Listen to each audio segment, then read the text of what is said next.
কিছু মানুষকে বোঝানোর ক্ষমতা আমাদের নেই, তাই দূরে সরে যাওয়াটাই বুদ্ধিমানের কাজ। পৃথিবীতে সবচেয়ে নরম হয়েছে মানুষের মন, তাই এটি ভাঙতে হাতুড়ির প্রয়োজন হয় না, একটুখানি অবহেলাই যথেষ্ট।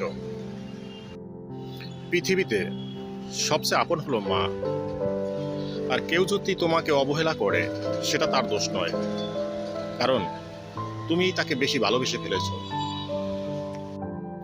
যদি তুমি গরিব হও, তোমার নিজের আত্মীয় স্বজনও তোমাকে ভুলে যাবে এবং দোষ খুঁজবে।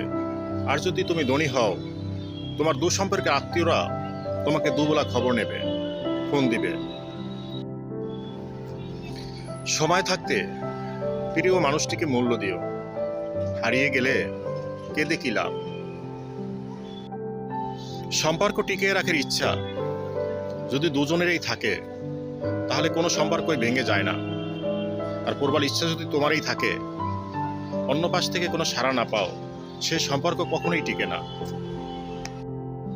যদি কমে যায় ভালোবাসা, বেড়ে যায় দূরত্ব, তাহলে বুঝে নিও তুমি দিয়েছিলে সবচেয়ে বেশি গুরুত্ব।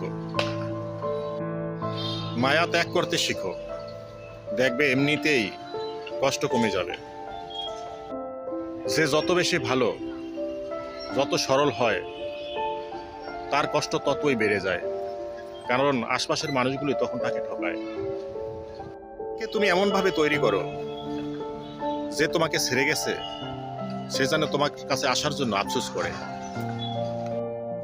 এই শহরে হাত ধরার মানুষের অভাব হয় না, শুধু অভাব হয় শেষ পর্যন্ত হাত ধরে দাঁড়িয়ে থাকা মানুষটির।